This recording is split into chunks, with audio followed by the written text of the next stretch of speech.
Have a holly jolly Christmas. It's the best time of the year. It's true love that he thinks of. So next Christmas I'm not all alone. Ahojte, vítam vás pri ďalšom videu a toto video bude konečne prvé vianočné video a budú to DIY dekorácie do izby. A ešte pred videom som sa vám veľmi pekne chcela poďakovať za 5000 odberateľov. Je to pre mňa úplne úžasné a stále sa mi nechce veriť, že už vás je 5000, takže veľmi pekne vám ďakujem. A vo vianočných videách som už chcela mať v intre a v outre niekde v pozadí vianočný stromček, ale žiaľ ešte mi neprišli svetielka na ten stromček, takže si budeme musieť počkať. Ale tak dúfam, že pri ďalšom videu už tu ten stromček bude a môžeme ísť na video. Prvé DIY, tu máme túto girlandu zo šišiek a začala som tým, že som si ich upiekla v peci, aby zdochli všetky chrobáky, ktoré v nich boli. A piekla som to na 100 stupňoch, približne takú pol hodinu, 3/4 hodinu, ale priebežne to kontrolujte, lebo šišky sú drevo a mohla by tam vzniknúť nejaká iskra. A dala som to teda do pece. Ja som si zle prečítala návod a nechtiac som to piekla na 200 stupňoch, takže mi trošku zhoreli. A keď boli upečené, zobrala som si bielu temperovú farbu a začala som takto do toho šišku namáčať, aby boli zafarbené len tie konce tých lupienkov.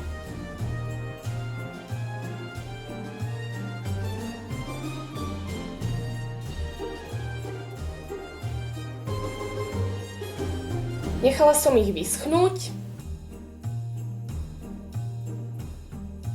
a keď boli vyschnuté, zobrala som si bavlnku a potom som to už len takto obmotala okolo toho, aby to držalo.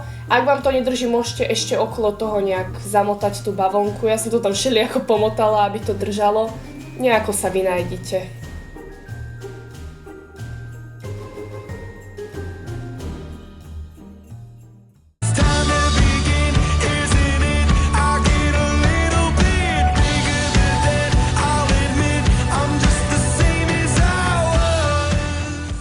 Ako ďalší DIY tu máme tohto zlatého jelenia a na to potrebujete nejakého jelenia, zlatý sprej, ja som ho kúpila v Tesku a samozrejme noviny pod to. A jelenia som teda len nastriekala zlatým sprejom a v podstate už len nechala vyschnúť a máme hotovo.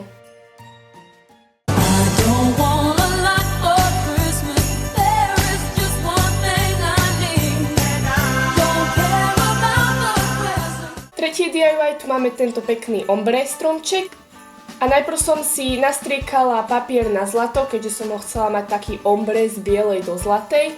Čiže jeden som si nastriekala na úplne zlato, jeden som si len tak na jemno zlato, aby to bol taký prechod a tretí papier som teda nechala úplne biely. A potom som si takto zložila výkres do takéhoto tvaru kornútku.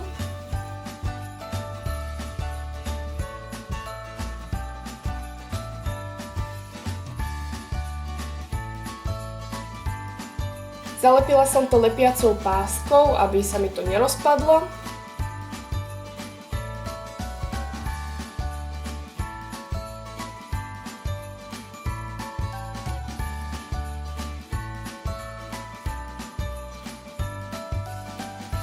Keď mi vyschli tie papiere, ktoré som striekala, zobrala som si ceruzku a nakreslila som tam takéto lupienky,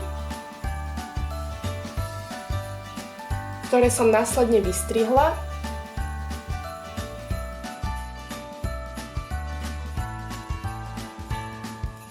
A nakoniec som ich už tam teda len nalepila tyčinkovým lepidlom a začala som spodkom a tam som dala zlaté lupienky.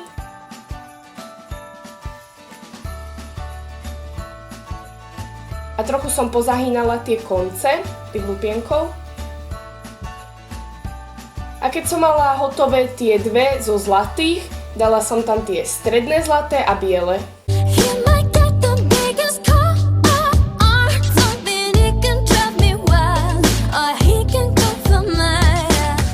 Ako posledné DIY, tiež veľmi jednoduché, tu máme tento stromček s obrázkou a to som si len vytlačila rôzne obrázky s vianočnou tematikou, ktoré som potom vystrihla.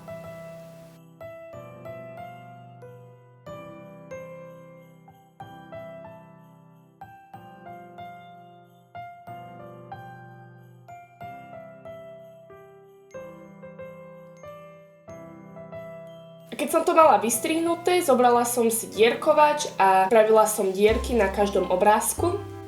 Následne som si to dávala na stôl, aby som videla, ako to bude vyzerať, keď to bude na stene. Potom som už len zobrala biely špagát, popreplietala to cez tie obrázky.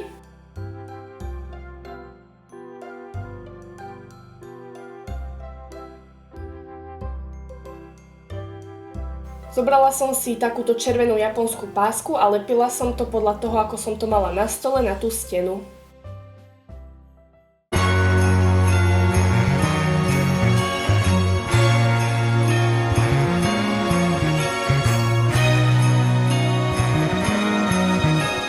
Takže to by bolo teda z tohto videa všetko, ja dúfam, že sa vám páčilo a určite z tých DIY nejaké vyskúšajte, všetky sú veľmi jednoduché a rýchle a zvládne to určite každý. A ak sa teda rozhodnete niečo robiť, môžete mi kľudne poslať aj fotku, budem sa veľmi tešiť. A takže ak sa vám video páčilo, tak viete, čo máte robiť.